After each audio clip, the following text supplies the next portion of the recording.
అంశం ద్వారా మాతో మాట్లాడండి. పౌరులకే వారసత్వం, కుమారులకే వారసత్వం. అవును ప్రభువా, ఈ వారసత్వం అనే అంశాన్ని మేము ధ్యానం చేస్తుండగా నీ కృప మాకు దయచేయండి, నీ యొక్క సహాయం మాకు దయచేయండి, ఆత్మీయ మర్మాలు మాకు బోధించు. మహిమ ఘనత నీకే ఆరోపిస్తూ యేసు పరిశుద్ధ నామంలో అడిగి వేడుచున్నాం మా పరమ తండ్రి. ఆమేన్, ఆమేన్. హల్లెలూయా, హల్లెలూయా, హల్లెలూయా, హల్లెలూయా. 3 వారాలుగా వేచి చూస్తున్నాం వారసత్వం ఏంటి అని కదా. దేవుడు మరి అనేక రీతుల్లో తన సంఘాన్ని సిద్ధపరచుకుంటున్న విధానాలు మనం చూస్తూ వచ్చాం. ఈరోజు అనువైన దినంగా దేవుడు మనల్ని సిద్ధపరిచాడు. తన వారసత్వం ఏమిటో మనం తెలుసుకోవడానికి నాతో కలిసి ఎఫెసీయులకు రాసిన పత్రిక 1వ అధ్యాయం, ఎఫెసియన్స్ చాప్టర్ 1 verses 11 to 14 మనం చదువుతాం. ఎఫెసీయులకు రాసిన పత్రిక 1వ అధ్యాయం 11 నుండి 14 నేను చదువుతాను. మరియు క్రీస్తునందు ముందుగా నిరీక్షించిన మనము తన మహిమకు కీర్తి కలగజేయవలనని దేవుడు తన చిత్త ప్రకారమైన సంకల్పమును బట్టి మనలను ముందుగా నిర్ణయించి ఆయన యందు స్వాస్థ్యముగా ఏర్పరచెను. ఆయన తన చిత్తానుసారముగా చేసిన నిర్ణయము చొప్పున సమస్త కార్యములను జరిగించువాడు.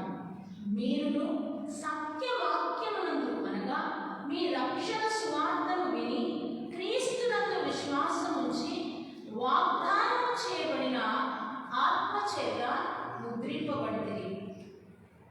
దేవునికి మహిమ కలుగుగాక. 14వ వచనం, దేవుని మహిమకు కీర్తి కలుగుటకై ఆయన సంపాదించుకొనిన ప్రజలకు విమోచన కలుగు నిమిత్తము ఈ ఆత్మ మన స్వాస్థ్యములకు సంచకరుగా. హల్లెలూయా, హల్లెలూయా. దేవాది దేవుడు మానవులతో ఒక నిబంధన చేసుకున్నాడు.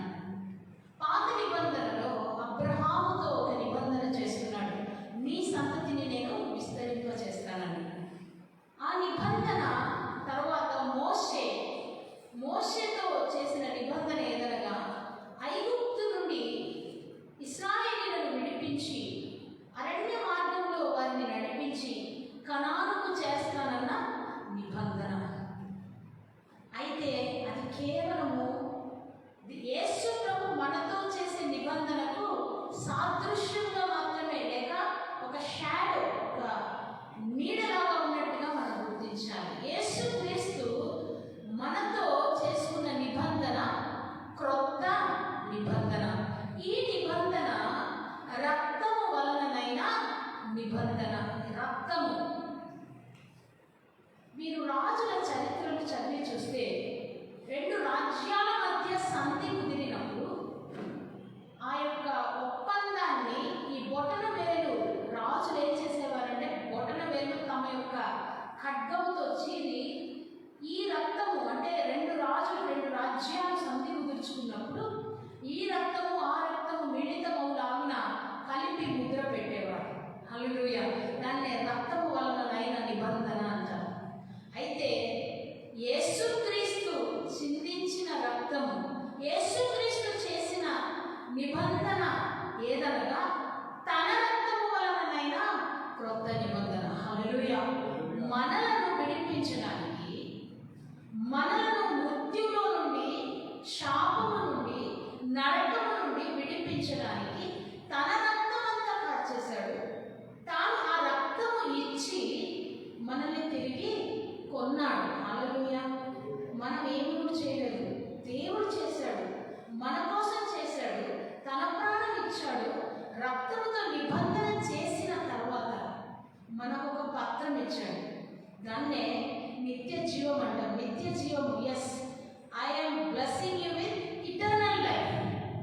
ఇటర్నల్ లైఫ్ మనకు ఉంది అనడానికి, నిత్య జీవానికి మనం వారసులం అవుతుంటున్నాం, నిత్య జీవానికి వారసులు అవుతున్నామని ఒక ముద్ర కూడా మనకి ఇచ్చాడు. దేవునికి మహిమ కలుగుగాక. హల్లెలూయా.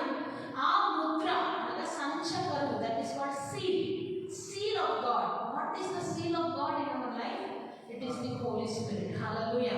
పరిశుద్ధాత్ముడు, దేవుని మహిమ కలుగుగాక. హల్లెలూయా. ఒక సీల్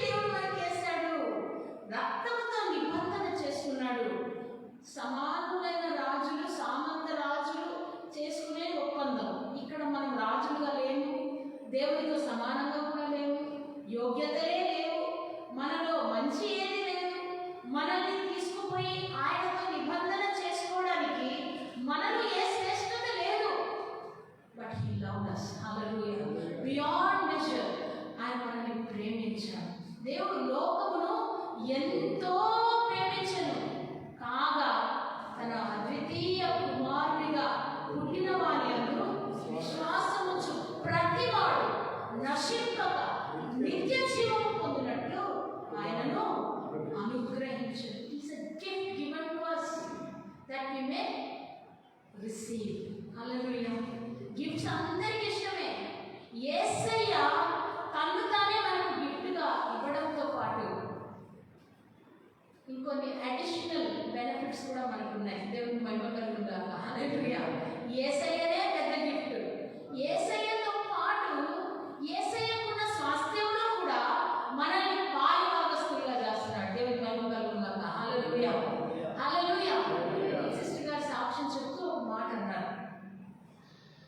అక్క వాళ్ళ వంశము మరి నీతిమంతుల వృక్షము, అలాగే నీతిమంతులు ఫలిస్తారు, ఆ వంశంలో మేము పుట్టలేదే అని బాధ ఉంది అని. కరెక్టే. కానీ యేసయ్య వంశంలో మనమందరం తన రక్తం నిబంధన వలన పుట్టి ఉన్నాం. దేవునికి మహిమ కలుగుగాక. హల్లెలూయా.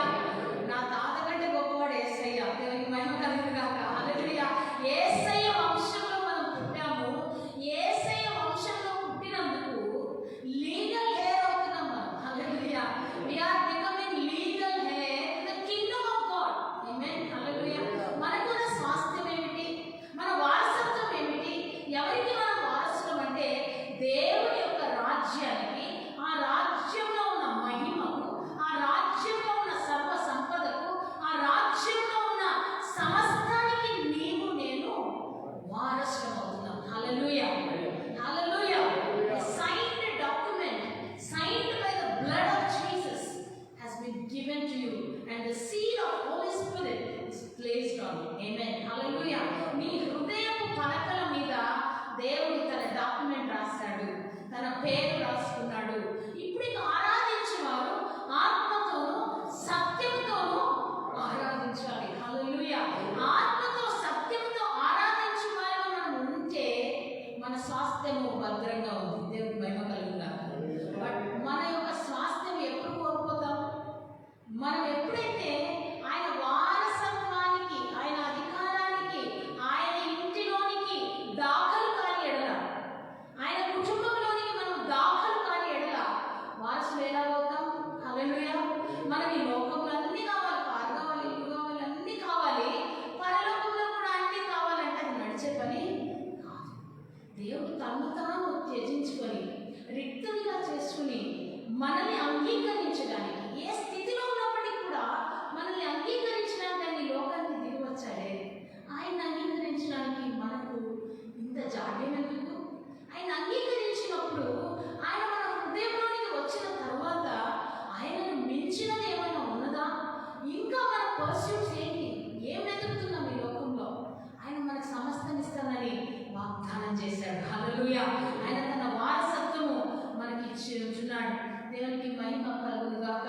So in Christ we have obtained an inheritance. క్రీస్తు ద్వారా వారసత్వము లేక ఒక స్వాస్థ్యము మనం పొందుకుంటున్నాం. ఎవరైనా 3 ఎకరాల భూమి మనకు రాసిస్తారంటే ఎంత ఎగిరి గంతులేస్తామో. నాకు ఇప్పుడు అలాగే ఉంది. నాకు ఎక్కడన్నా చర్చ్ కోసం ఒక 2 ఎకరాల భూమి, దేనికోసం? సమాధుల స్థలం కోసం. పాడుబడిందనో పర్లేదు, మన చర్చ్ కంటూ సపరేట్ ఉండాలని ఒక ఆశ కలిగింది. దేవుడు మరణాలు తప్పించి మనం నిలబెట్టాలి. దేవుడు మహిమ కలుగుగాక. హల్లెలూయా. అంటే ఇస్తే చాలా సంతోషపడతాం, డబ్బులు వెచ్చించైనా తీసుకోవడానికి ఇష్టపడతాం కదా. దేవునికి మహిమ కలుగుగాక. కానీ దేవుడు ఉచితంగా ఇస్తానంటున్నాడు వారసత్వం. ఏంటి? భూమిని మించింది, సమస్త గ్రహాలను మించింది, నక్షత్రాలను మించింది పరలోక స్వాస్థ్యం మనకి ఇస్తానంటున్నాడు. హల్లెలూయా. ఈ రక్షణ అంటే ఏంటండి? రక్షించబడడం అంటే ఏంటి? మనం దేవుని కుటుంబంలోనికి చేర్చబడుతున్నాం. We are made an heir to the kingdom of heaven. Hallelujah. It is a reward from God. It is a pure reward from God for nothing. మనం చేసిన దానికి కాదు దేవుడు ఇచ్చే ఈ బహుమానం. తాను మనల్ని ప్రేమించాడు కనుక, మనం ఆయనకు ఇష్టం కనుక, ప్రేమతో ఆయన మనకి ఇచ్చిన కానుక. దేవుడికి మహిమ కలుగుగాక. హల్లెలూయా. నిజంగా ఒక ఊహించండి, ఒక భార్యాభర్తలు, ఒక భర్త భార్యను ప్రేమించి ఒక మంచి గిఫ్ట్ తీసుకొస్తే, భార్య ప్రేమించకపోయినా, భార్యలో ఏ మంచి లేకపోయినా, భార్యలో ఏ సద్గుణాలు లేకపోయినా, భర్త ఒక గిఫ్ట్ ఇస్తే ఆ భార్య ఏం చేయాలి? గిఫ్ట్ను అంగీకరించాలి, భర్తను అంగీకరించాలి, భర్తను ప్రేమించాలి. ఇర్మియా గ్రంథంలో మనమంట ఎలా అయిపోయినామని చెప్తున్నాడంటే, ఇర్మియా భక్తుడు, మీరు తిరుగుబాటు చేసే భార్యల వల్ల ఉన్నారంట. ఏమని తిరుగుబాటు చేస్తున్నాం? ప్రేమించే భర్తను కూడా కాదంటున్నాం. ఆ భర్తను విడిచిపెట్టి మనం వేరు వైపు తిరిగిపోతున్నామని అక్కడ. అంటే దట్ ఈస్ కాల్డ్ వ్యభిచారం. భర్తను, దేవుడిచ్చిన భర్తను విడిచిపెట్టి వేరు పురుషులకు లేక వేరు ఆలోచనలకు వెళుతుంటే అది వ్యభిచారం అనబడుతుంది. ఆత్మీయమైన వ్యభిచార స్థితిలో క్రైస్తవ సంఘం ఈరోజు దిగజారిపోతుంది. దేవుని మహిమ కలుగుగాక. హల్లెలూయా. ఎందుకు దిగజారిపోతుందంటే, లోకపు ఆశలు, లోకంలో ఉన్న డాంబికాలు, లోకంలో ఉన్న కాంపెంట్ షో, లోకము వద్దని దేవుడు అంటున్నాడు. లోకాన్నే సంఘంలోనికి తెచ్చేస్తున్నాడు. లౌకిక విషయాలతో ఒప్పందం చేసుకుంటున్నాం. మన రాకుమారుడు, మన రాజు ప్రాణం పెట్టి బహుమానం ఇచ్చి రక్తంతో నిబంధన చేసుకొని పరిశుద్ధాత్మ అనే సంచకరం మనకిచ్చి మనల్ని ఈ సంఘము వధువు సంఘం అంటాం కదా, వధువుగా నిర్ణయించుకొని మచ్చ, కళంకము, ముడత మరి అట్టిది ఏదైనా లేకుండా తన స్వాస్థ్యంలోనికి, తనకున్న ఆస్తి అంతటికి భాగస్వామిగా చేసుకోవడానికి దేవుడు సిద్ధంగా ఉంటే, దేవుని వైపు చూడకుండా లోకాశల వైపు చూసే మనము ఆత్మీయమైన వ్యభిచారంలో లేమా? హల్లెలూయా. ఇది ఆలోచించాల్సిన విషయం. దేవుడు ఉచితముగా మనకి ఇచ్చాడు, ఒక రివార్డ్ మనకి ఇచ్చాడండి. ఇది అమూల్యమైనది. యూ హావ్ టు రియలైజ్, దేవుడు మనకి ఇచ్చిన గొప్ప ఇన్హెరిటెన్స్ని పక్కన పెట్టి, నాకు ఉద్యోగం రాలేదు, నాకు వివాహం కాలేదు, నాకు పిల్లలు కాలేదు, నా ఇంటిలో శ్రమలు ఉన్నాయి, నాకు అట్లాంటి కష్టాలు ఉన్నాయి, నాకు కోర్టు కేసులు ఉన్నాయి, ఇవన్నీ ఆలోచిస్తున్నాను. ఇవన్నీ పక్కన పెట్టండి. దేవుడు నీ జీవితంలో ఉన్నాడా? ఆమేన్. హల్లెలూయా. నువ్వు వారసుడు. దేవునికి మహిమ కలుగునుగాక. కొలస్సీయులకు రాసిన పత్రిక 23-24 వచనాలు మనం చదివినట్లయితే, ప్రభువు వలన స్వాస్థ్యమును ప్రతిఫలముగా పొందుదుమని ఎరుగుదుము గనుక దేవుని మహిమకు మీరేమి చేసినను అది మనుషుల నిమిత్తము కాక ప్రభువు నిమిత్తమని మనస్ఫూర్తిగా చేయుడి. మీరు ప్రభు అయిన క్రీస్తులకు దాసులై ఉన్నారు. మనం చేసే పనులు, క్రియలు, ఇంట్లో మనకు పిలుపు ఏంటి? వంట చేసే పిలుపు ఉందా? చేయాలి. వంట చేసేటప్పుడు సనుక్కుంటూ ఏం బతుకో ఏమో, ఎప్పుడు ఇదే బతుకు, ఎప్పుడు ఇంతే రోజు బతుకు, నాకే ఎప్పుడు వంట చేయాలని. ఏమి చేసినాను ఎవరి నిమిత్తం చేయాలంట? ఎవరి నిమిత్తం చేయాలా? ప్రభు నిమిత్తము మనస్ఫూర్తిగా. మీరు ప్రభు అయిన క్రీస్తుకు. మనం చేసే పని ఎవరికి? మన అర్థం కాదు. మనకి ఎక్కడ ప్రాబ్లం వస్తుందంటే, నేను అత్త కొని పెట్టాలా? అత్త నాకు చేయొచ్చు కదా. నేను భర్త కొని పెట్టాలా? భర్త నాకు చేయొచ్చు కదా. ఒక భార్య భర్తలు నాకు చాలా బంధువులు. భార్య ఒక నియమం పెట్టింది. గిన్నెలు 4 గిన్నెలు ఉంటే 2 గిన్నెలు నేను కడుగుతా, 2 గిన్నెలు నువ్వు కడగాలి. ఏంటండి ఈ నియమం? ఆఫీస్ నుండి కష్టపడి భర్త ఇంటికి వచ్చినాక ఆ 2 గిన్నెలు నువ్వు కడగకపోతే నేను వంట చేయాలి. ఏంటి కండిషన్? 4 గిన్నెలు కడిగినా ప్రభు నిమిత్తం మనం చేయాలంట. దేవుని మహిమ కలుగుగాక. హల్లెలూయా. చదువుకుంటూ గునుక్కుంటూ చేస్తే మన ఆరోగ్యం పాడవుతుంది, అవతల వాళ్ళది ఎట్లాగూ పాడవుతుంది, వాళ్ళ పీస్ ఆఫ్ మైండ్ పోతుంది. వాళ్ళు ప్రభులో ఉంటే పర్వాలేదని దాన్ని దాటేస్తారు, కానీ ప్రభులో లేని వారు ఈ చిన్న కలవరం పెద్ద గొడవ అయిపోతుంది. అలా అయ్యింది వాళ్ళ ఇంట్లో. 2 భార్య భర్తలు విడిపోయారు. చక్కని కుమారుడు ఉన్నాడు.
కానీ అప్పుడే ఇంక బట్టి అప్పుడే ఈ పురుషుడికి కోపం వచ్చి ఒక దెబ్బేశాడు అనుకోండి, ఈమె ఆల్రెడీ శరీరంలో వీక్గా ఉంది, అయిపోయింది.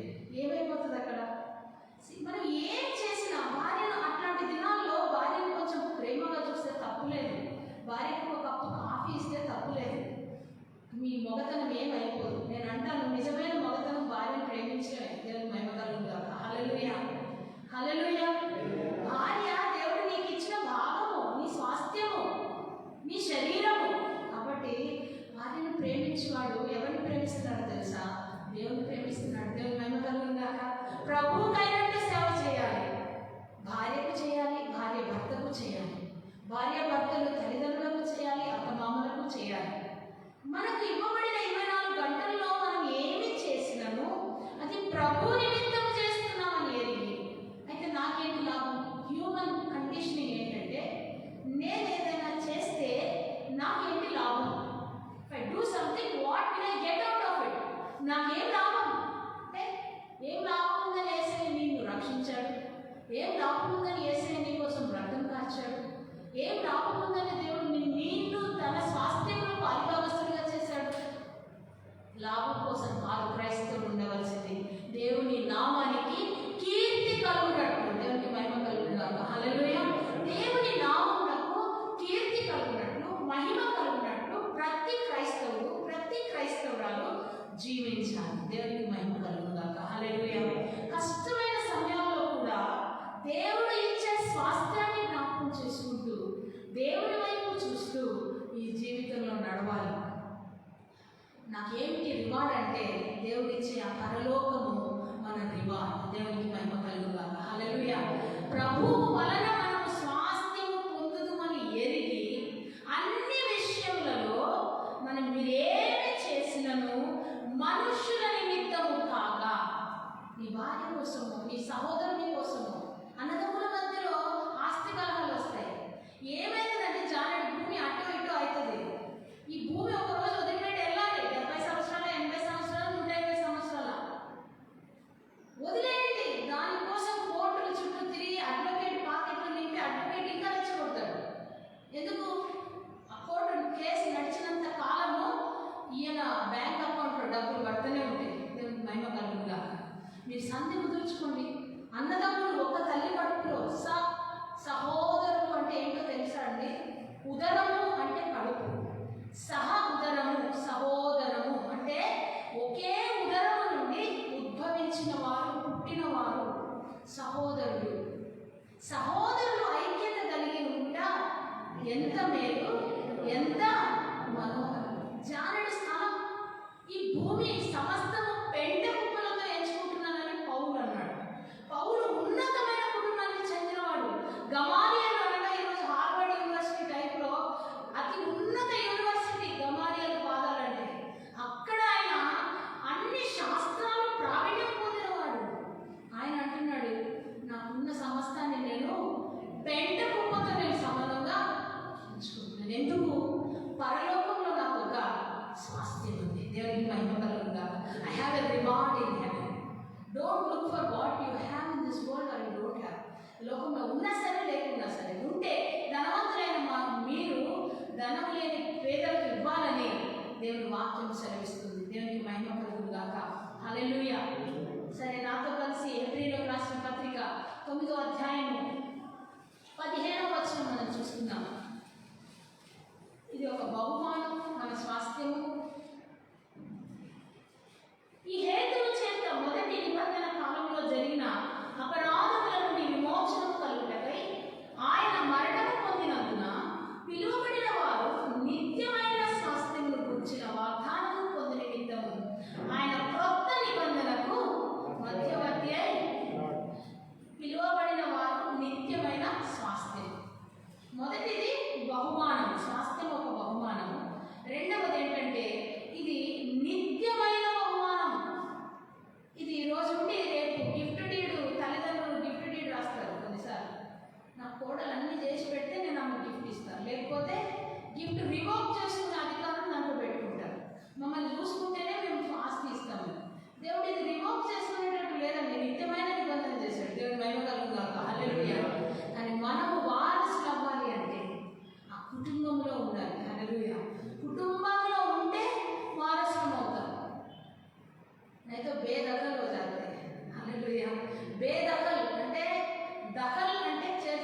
భేదకలు అంటే తీసివేయబడతారు. దేవుని కుటుంబంలో అంటు కట్టబడిన వారంగా ఉంటే, నిజమైన ద్రాక్షావల్లి క్రీస్తులో అంటు కట్టబడిన వారంగా ఉంటే మనం బహుగా ఫలిస్తాం. దేవుని మహిమ కలుగుగాక.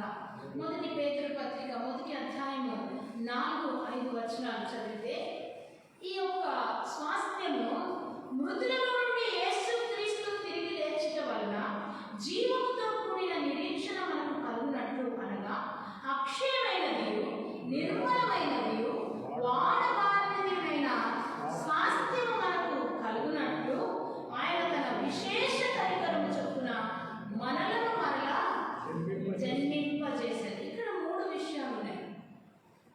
ఇట్ ఈస్ ఇంపెరిషబుల్ అంటే అక్షయం. క్షయం అంటే మృతి చెందునది లేదా లయమవునది. లయమైనది కాదు, అక్షయమైనది అంటే ఏమాత్రము మరి దాని యొక్క ఎప్పటికీ ఉండేది. అక్షయం ఇట్ ఈస్ ఇంపెరిషబుల్. ఫ్రూట్స్ ఉన్నాయనుకోండి, ఆ ఫ్రూట్ స్టోర్లో 15 రోజుల వరకు వారు పెట్టవచ్చు. ఫ్రిడ్జ్ ఉంటే ఇంకొక 15 రోజులు 20 రోజులు కోల్డ్ స్టోరేజ్ని పెట్టి కొన్ని రోజులు దానికి ఒక వ్యాక్స్ పూసి తీసుకొచ్చి పెడుతున్నారు. కానీ ఎప్పటికైనా దాన్ని అంతకంటే ఎక్కువ మనము ప్రిజర్వ్ చేయలేము. కొంతకాలమైనాక కుళ్ళిపోతుంది. కానీ దేవుని రాజ్యము అది కుళ్ళు పట్టే రాజ్యము కాదు. చప్పటి కొట్టే it is imperishable. It will not perish. But God has ordained for your life. It is imperishable. దేవుడు నీకు ఇచ్చే స్వాస్థ్యము నీకు అది బహుమానము. నీకు ఇచ్చే స్వాస్థ్యము అది నిత్యమైనది, అది అక్షయమైనది. 4వది అది అన్డిఫైల్డ్ అంటే అది అపవిత్రమైనది కాదు. ఇట్ ఈస్ నాట్ అన్స్పాయిల్డ్ అంటే అది చెడిపోయినది కాదు, పవిత్రత లేనిది కాదు, పరిశుద్ధమైన దేవుడికి ఇస్తున్నాడు. హల్లెలూయా. పరిశుద్ధమైనది కుక్కలో పెట్టకుడి అని దేవుని వాక్యంలో ఉంది. దాని అర్థం ఏంటి? మన జీవితంలో ఇష్టానుసారంగా కుక్కలాగా పందిలాగా తిరిగి మళ్ళీ దేవుడు కావాలంటే కుదిరే పని కాదు అని అర్థం. పరిశుద్ధమైన స్వాస్థ్యం దేవుడికి ఇస్తున్నాడు. నిత్యమైన స్వాస్థ్యం నీకు ఇచ్చాడు దేవుడు. ఆ స్వాస్థ్యంలో నువ్వు ఉండాలంటే నువ్వు కూడా నేను పరిశుద్ధులను కనుక మీరును పరిశుద్ధులే ఉండండి. నేను నీకు ఏ సంగతులను ఆజ్ఞాపించుతున్నో వాటిని అన్నింటినీ కైకొనాలని దేవుడు ఆజ్ఞాపించాడు. దేవుడు మహిమ కలుగుగాక. కొన్నిసార్లు కొన్ని ఆజ్ఞలు కైకొనాలంటే మన వల్ల కాదు. ఉదాహరణకి నేను ఒక చెంప మీద కొట్టుకోవడానికి నీ కుడి చెంప మీద కొడితే నీ ఎడమ చెంప చూపెట్టాలి, నీ ఎడమ చెంప మీద కొడితే కుడి చెంప చూపెట్టాలి అంటే ఎంత కఠినమైన ఆజ్ఞ ఇది! ఇంత సహనము, ఎంత ఓర్పు! మనల్ని తిడుతుంటే కూడా సహనంగా ఓర్చుకొని ఉండగలిగే క్రైస్తవ్యము ఈ దినంలో ఉంటే భారతదేశం క్రైస్తవ రాజ్యంగా 100% మారిపోతుంది. హల్లెలూయా. అది లేకే అదైతే కష్టం. నేను ఆ సమయాల్లో ఏం చేయాలి? ప్రార్థన చేయాలి. దేవా, నీవిచ్చిన ఆజ్ఞలు గైకొనేటట్టుగా నాకు నీ యొక్క కృప దయచేయి. నీ కృప, I want your grace. Your grace is sufficient for me to withstand any kind of problem in my life. నా జీవితంలో ఎటువంటి సమస్యనైనా నేను ఎదుర్కొని నిలబడి జయించాలంటే నీ కృప నాకు కావాలి. హల్లెలూయా. హల్లెలూయా. 5వది ఇట్ ఈస్ అన్ఫేడింగ్ అంటే వాడబారనిది. ఆకుకూరలు ఫ్రెష్గా తీసుకొచ్చినప్పుడు చక్కగా ఉంటాయి. నాకు వెంటనే వండాలనిపిస్తుంది. నాకు టైం 9కి తీసుకొస్తాడు బండి మా ఇంటి ముందు. ఈసారి రేపు వండుదామని ఫ్రిడ్జ్లో పెట్టినా సరే ఇలా వాడిపోతాయి. పచ్చగా ఉన్నా కానీ వాడిపోతాయి. కానీ దేవుని స్వాస్థ్యము, దేవుడు మనకి ఇచ్చే స్వాస్థ్యము వాడబారని స్వాస్థ్యం. హల్లెలూయా. It is unfading glory of God. It will not diminish. మీకున్న బల్బులన్నీ కూడా కొన్ని రోజులైతే వాటి లైట్ డిమ్ అయిపోతాయి. కొత్త బట్టలు కొనుక్కుంటే సంవత్సరం తర్వాత పాతగా అయిపోతాయి. కానీ దేవుడిచ్చే స్వాస్థ్యము, దేవుడిచ్చే మహిమ, దేవుడిచ్చే ఆ గొప్ప పరలోక రాజ్యము అది వాడబారనిది. దేవునికి మహిమ కలుగును గాక. హల్లెలూయా. హల్లెలూయా. 1 పేతురు 1వ అధ్యాయం 5వ వచనంలో ఉంది, కడవరి కాలమందు బయలు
చిమ్మెట అయినను తుప్పైనను దాన్ని తినివేరు. దొంగలు అన్నం వేసి దొంగిలు. దీన్ని చాలా రాంగ్గా కోట్ చేస్తారు చాలా మంది పాస్టర్స్. పరలోకమందు ధనం అంటే ఈ కానుకల పెట్టెలు వేసే డబ్బులు అంటారు. తప్పండి. ఇది కానుక పెట్టెలో మీరు వేస్తే కృతజ్ఞత అర్పణ. దేవుడు మనకిచ్చిన 1000 రూపాయల్లో 1000 రూపాయలు దేవుడివే. మన జీతం అంతా దేవుడే. ఆయన ఇచ్చిన ఆరోగ్యము దేవుడే. ఇందులో ఇచ్చి పరలోకంలో మనం ఏం కట్టుకోలేము. పరలోక రాజ్యంలో ధనం ఏంటి? పరలోక రాజ్య స్వాస్థ్యం ఏంటి? రక్షణ. దేవుని మహిమ కలుగుగాక. హల్లెలూయా. దేవుని రక్తమును మనం అంగీకరించాలి. దేవుడు చేసిన త్యాగాన్ని మనం అంగీకరించాలి. ఈ రాంగ్ కోడ్స్కి దయచేసి మీరు బలవద్దు. పరలోకంలో ధనం కూర్చుకునుడి అంటే దేవుని రాజ్యానికి వారసులు అవ్వడానికి మేలనేది మనం చేయాలి. దేవుని వలె దేవుని స్వరూపంలో మనం ఉన్న మనము దేవుని కొరకు జీవించాలి. అది మనం చేయాల్సిన పని. మనకున్న డబ్బును దేవుని కొరకు వెచ్చించాలి. ఒక పేదవాడికి సహాయపడితే అది నిజంగా దేవుని కొరకు చేస్తూ ఉన్నట్టే. దేవునికి మహిమ కలుగును గాక. బట్ పరలోకంలో ధనము, పరలోకంలో ఉన్న ధనం ఏంటి? నిజమైన స్వాస్థ్యం ఏంటి? పరలోక రాజ్యంలో కొంతమంది ఆత్మలను మీరు రక్షించగలిగితే హల్లెలూయా, అక్కడ నీకు స్వాస్థ్యము, అక్కడ నీకు బహుమానం. దేవునికి మహిమ కలుగును గాక. హల్లెలూయా. అక్కడ ఏం కాదు, నీ డబ్బుకి ఏం కాదు, నీకున్న ఘనతకి డోకా లేదు. నువ్వు దేవుని వారసుడుగా అక్కడ ఉంటావు. రాజుకి ఎంత దర్పం ఉంటుందో రాజకుమారుడికి కూడా అంతే దర్పము, అంతే హోదా, అంతే ఘనత. దేవుని కుమార్తెలుగా దేవుని రాజ్యంలో మనకు కూడా అంతే ఘనత ఉంది. చప్పటి దేవుని పరుచుకుందాం. హల్లెలూయా. మనకు రాజులైన యాజక వంశము, ఏర్పరచబడిన జనము, దేవుని సొత్తైన ప్రజలు, ప్రత్యేక జనం. Special people. నేను స్పెషల్ కాదు, నా ముక్కు వంకర ఉంది, నా కలర్ బ్లాక్ ఉంది, నేను పొట్టి ఉన్నాను, నేను బాల్డెడ్ ఉన్నాను, నేను ఇట్లున్నాను, నేను అట్లున్నాను. మీరు బాధపడకండి. You are in the image of God. హల్లెలూయా. దేవుడు తన రూపంలో నిన్ను చేసుకున్నాడు, తన స్వాస్థ్యంగా నిన్ను చేసుకున్నాడు, తన పరలోక రాజ్యానికి వారసుగా నిన్ను చేసుకున్నాడు. హల్లెలూయా. ప్రతిరోజు అద్దంలో చూసుకొని అబ్బా నేను ఇట్లయిపోయాను అట్లయిపోయాను అనకండి. I am the child of God. I am the child of the most high God. I am an inheritance in heaven. హల్లెలూయా. దేవుని రాజ్యంలో నాకు ఒక వారసత్వం ఉంది. దేవుని రాజ్యానికి నేను వాడబారని స్వాస్థ్యానికి, నిత్య మహిమకు నా కీర్తి కలుగుటకి లోకంలో బ్రతకాలి. నేను ఎలా ఉన్నానన్నది అసలు విషయమే కాదు. ఎన్నోసార్లు నేను మీకు విజోవిక్ గురించి మీకు చెప్పాను. 2 చేతుల్లో 2 కాళ్ళు లేవు. అద్దంలో చూసుకొని చీ నా బతుకు, నాకు 2 కాళ్ళు లేవు, చీ నా బతుకు, 2 చేతులు లేవు, చేతులుంటే ఎంత బాగుండు, నేను మస్తు పని చేస్తాను. ఇట్లా చాలాసార్లు అంటాను. మనకి 2 కాళ్ళు ఉన్నాయి, 2 చేతులు ఉన్నాయి, ఆరోగ్యం ఉన్నది. అబ్బచ్చి నేను ఫెయిల్ అయిపోయినా, అబ్బచ్చి నా బతుకు ఇట్లే, అయ్యో అన్ని. మనల్ని మనం ఎన్నిసార్లు తిట్టుకుంటాం? ఎవరిని తిట్టుకుంటున్నామో తెలుసా? మనల్ని ఆ రీతిగా ఈ లోకంలో నియమించిన దేవుడిని తిట్టుకుంటున్నాం.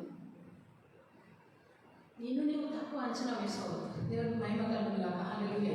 Don't disregard yourself. Don't disrespect yourself. You are the child of the most high God, the living God. హల్లెలూయా. నిన్ను నిర్మించిన దేవునికి నువ్వు కుమారుడిగా ఉన్నావు. ఒక వేలు వంకరున్నా పర్వాలేదు, ఒక కన్ను చిన్నగున్నా పర్వాలేదు, నీ తలపైన ఒక వెంట్రుక లేకపోయినా పర్వాలేదు. యేసు నీ హృదయంలో ఉంటే, ఆయన పరిశుద్ధాత్మ అనే సంచకాలు నీలో ఉంటే నువ్వు ధన్యుడవు. దేవుని ఆస్తికి వారసుడు. దేవునికి మహిమ కలుగును గాక. హల్లెలూయా. 1 పేతురు 1వ అధ్యాయం 23వ వచనంలో చూస్తే, ఏది అనగా సర్వ శరీరులు గడ్డిని పోలిన వారు, వారి అందమంతయు గడ్డి పువ్వు వలె. శ్రీదేవి అబ్బా అందం ఉంటుంది. హేమమాలిని అబ్బా ఏమైనా శ్రీదేవి ఎప్పుడు పోయింది? ఇప్పుడు తీసుకురండి శ్రీదేవిని. మట్టిలో అన్నైపోయింది, కాలు పెడితే బూడిదైపోయింది. ఎంత అందంగా ఉన్నా, ఎంత చందంగా ఉన్నా సర్వ శరీరులు ఏమై ఉన్నారు? ఎంత అలంకరించుకున్నా ఈరోజు ఎలా వచ్చినా this is all it is passing glory, fading glory. It will one day set down, it is buried. కానీ వాడకుండా నీ శరీరాన్ని God is able to resurrect and present before himself in the glory of heaven. హల్లెలూయా. వాడబారని స్వాస్థ్యం నాకై సిద్ధపరిచిన దేవుడు. హల్లెలూయా. 24లో చదువుతున్నాం, గడ్డి ఎండును, దాని పువ్వును రాలును, అయితే ప్రభు వాక్యము ఎల్లప్పుడూ. మరి ఎవరండి ఇట్ ఇస్ సీల్డ్. నేను సదాకాలం నీతో ఉంటాను, భూదిగంతముల వరకు, యుగాంతం వరకు, యుగములు నేను సర్వాధికారం కలిగి ఉన్నాను, నిన్ను నియమించుకున్నాను. దేవునికి మహిమ కలుగుగాక. 25వ వచనం, మొదటి పేజీ, మొదటి అధ్యాయం, నీకు ప్రకటింపబడిన సువార్త ఈ వాక్యమే. వాట్ ఈస్ ఏంటి సువార్త అంటే? సువార్త అంటే ఎన్ని వక్రీకరిస్తున్నారంటే దేవుడు నన్ను క్షమించును గాక. సువార్త అంటే పాస్టర్స్ యొక్క సొంత బోధ కాదండి, లేదా వాక్యం బోధించే వారి సొంత విధానం కాదు. సువార్త అంటే good news. What is the good news? For God so loved the world that he gave his only begotten Son, that whosoever believeth in him shall not perish but shall have eternal life. That is the good news. దేవుడు లోకమును ఎంతో ప్రేమించింది, తన కుమారుని అనుగ్రహించను, అంగీకరిస్తే నీకు పరలోకము, నిత్య జీవము, స్వాస్థ్యం నీకు ఉంది. This is the good news. హల్లెలూయా. ఈ సువార్త ప్రకటించమనే దేవుడు అంటున్నాడు. మీరు ఇన్ని రోజులు ఇన్ని కానుకలు ఇవ్వండి, మీ పిల్లల పేరు మీద 1000 రూపాయలు పంపండి, 2000 రూపాయలు పంపండి, 3000 రూపాయలు వేయండి. బైబిల్ అట్లా లేదండి. నన్ను క్షమించండి, సారీ, నేను ఈ మాట అంటే ఎవరికైనా గాయం జరిగితే నన్ను క్షమించండి. సువార్త అది కాదు, మంత్లీ కలెక్షన్ కాదు. సువార్త అంటే త్యాగం. సువార్త అంటే దేవుడు చేసిన త్యాగాన్ని త్యాగపూరితంగా మనం కూడా చేయడం. దేవునికి మహిమ కలుగుతాము. హల్లెలూయా. హెబ్రీయులకు రాసిన పత్రిక 7వ అధ్యాయం 26వ వచనం, పవిత్రుడును, నిర్దోషియు, నిష్కల్మషుడును, పాపులలో చేరక ప్రత్యేకంగా ఉన్నవాడును, ఆకాశ మండలం కంటే మిక్కిలి హెచ్చైన వాడునైనా ఇట్టి ప్రధాన యాజకుడు మనకు.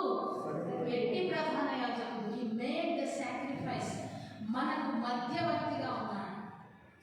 దేవుని సేవకులు ప్రజలకు మధ్యవర్తులుగా. అంటే మధ్యవర్తిత్వం అంటే ఏంటి? యేసుక్రీస్తు లాంటి మధ్యవర్తిత్వం ఎవరు చేయలేము, ఆయన ఒక్కడే మన మధ్యవర్తి. బట్ ఇంటర్సెషన్, మధ్యస్థ ప్రార్థన చేయవలసిన వారు, ప్రార్థించాలి. ప్రజల యొక్క కష్టాలు, భారాలు దేవునికి తెలియజేసే మధ్యస్థ ప్రార్థన యాజకులు చేయాలి. యాజకులు చేసే దాని నుంచి పాత నిబంధనలో చూస్తున్న బలి అర్పించి వారు అతి పరిశుద్ధ స్థలంలో అందరూ పోవడానికి లేనప్పుడు ఈ పాత్రలో రక్తం తీసుకొని వాళ్ళు పోవాలి. మీరు సరిగ్గా లేరు అనుకోండి, చచ్చిపోయి అక్కడనే పడతారు. అందుకే ఆ తాడు కడతారు. ఇప్పుడు చూడండి, బిషప్స్కి చుట్టూ తాడు ఉంటుంది. మనం ఇప్పుడు కూడా ఆ తాడు అందరూ పట్టుకుంటాం. ఆ తాడు అతి పరిశుద్ధ స్థలంలో పోయేటప్పుడు చచ్చి పడితే ఆ తాడు పట్టుకొని బయటికి లాగేవారు. లేకపోతే నెక్స్ట్ పట్టడానికి అయితే వాళ్ళు చచ్చిపోతారు కదా. మోసపోబడి దేవుడు వెక్కిరించబడి, దేవుడి సన్నిధి అంటే ఆషామాషి కాదు. దేవుడి సన్నిధిని అలక్ష్యం చేయబడి శాపగ్రస్తుడు. హల్లెలూయా. సిద్ధపాటుతో దేవుడి సన్నిధికి రావాలి. అయితే ఇప్పుడు మనల్ని యాజకులుగా దేవుడు చేశాడు. సో మన శరీరాలు, మన ఘటాలు మనం ఎలా కాపాడుకోవాలి అంటే పవిత్రంగా కాపాడుకోవాలి. లోకంలోని మలినాలు, లోకంలోని ఆశలు, ఈ బిల్డింగ్ సరిపోదు, ఇంకో బిల్డింగ్ కడతా, ఇంకో కారు కొంటా, ఇది ఎప్పటి మన వరల్డ్ పర్స్యూట్స్ అంటారు కదా. ఏంటి నా గోల్ అంటే మొత్తం ఇట్లా అన్ని రాసుకుంటాను. నెక్స్ట్ ఇయర్ కల్లా నేను ఒక కారు కొనాలి, ఆ తర్వాత నేను ఒక ఇల్లు కొనాలి, ఆ తర్వాత నేను ఇట్లా ఇంకొక ఉద్యోగం, పెద్ద ఉద్యోగం రావాలి, ఆ తర్వాత ఇట్లా గోల్స్ రాసుకుంటాను. Seek ye first the kingdom of God and his righteousness, and all these things shall be added unto you. Added benefit. Added. దేవుని రాజ్యం వెతుకుతున్నామా? దేవుని స్వాస్థ్యాన్ని వెతుకుతున్నామా? ఈ లోకంలో కూడా దేవుడు అన్ని దీవెనలు ఇస్తాడు. దీవెనల కోసం దేవుని వెతకండి. దేవుడు నాకు కావాలని దేవుని వెతకండి. దీవెనల కోసం వెతికే ఆ గాస్పల్ ఎంత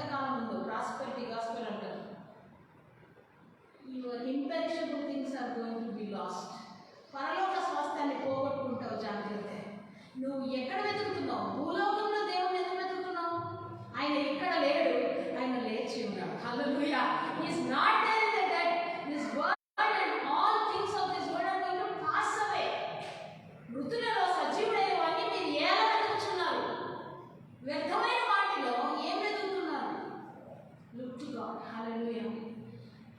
ప్రకటన గ్రంథం 21వ అధ్యాయం 27వ వచనంలో గొర్రె పిల్ల యొక్క జీవ గ్రంథమందు వ్రాయబడిన వారే దానిలో who will inherit this kingdom?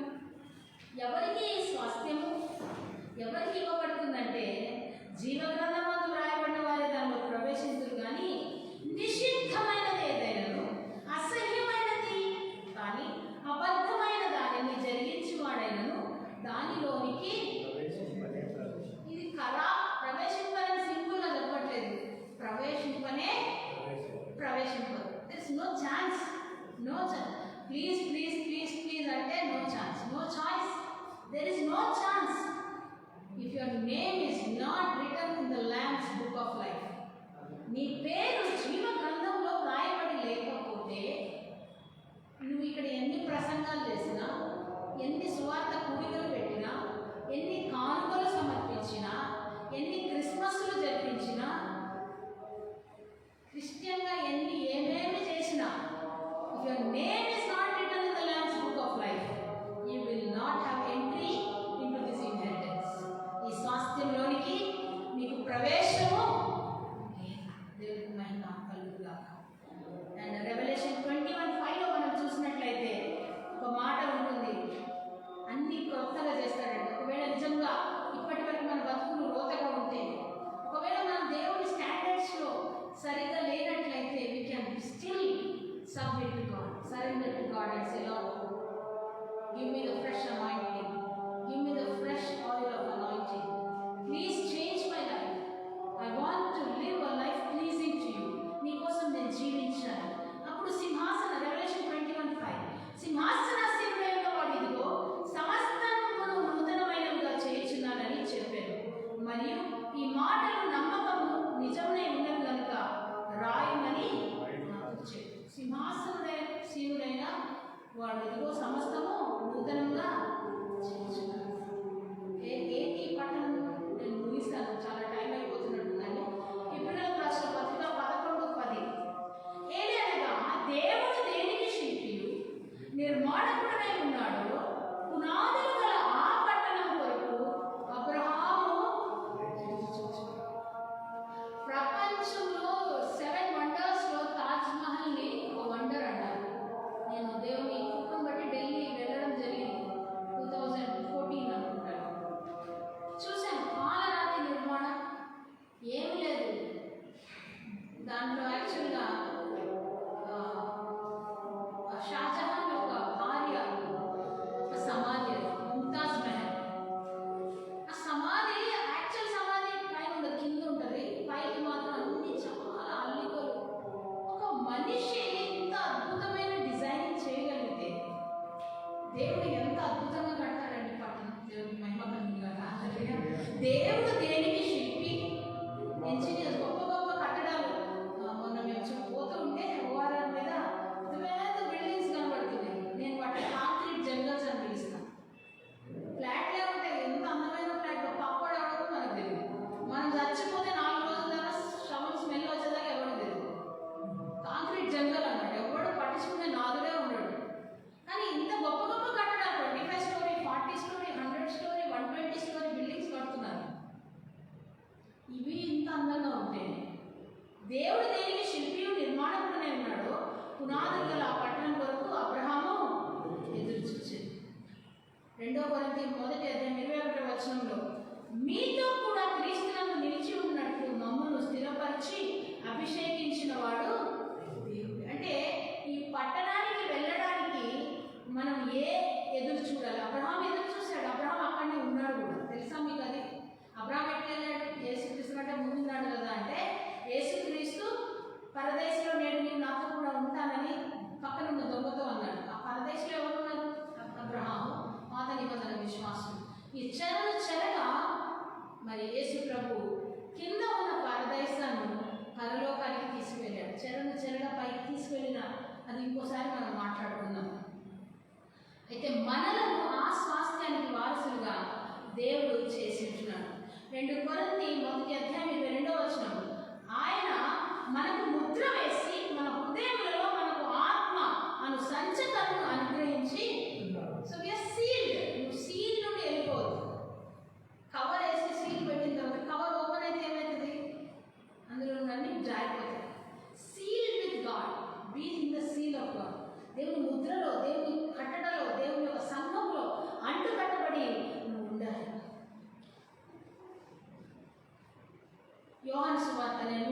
వచనం, యోహాను సువార్త 10:28. నేను వాటికి నిత్య జీవం ఇచ్చుచున్నాను కనుక అవి ఎన్నటికీ నశింపవు, ఎవడును వాటిని నా చేతిలో నుండి అపహరింపడు. 10 యోహాను సువార్త 29. వాటిని నాకు ఇచ్చిన నా తండ్రి అందరికంటే గొప్పవాడు కనుక నా తండ్రి చేతిలో నుండి ఎవడును వాటిని అపహరింపలేడు. దేవుని చేతిలో నుండి ఎవరు మనల్ని అపహరింపరు, కానీ మనకు మనం జారిపోతాం.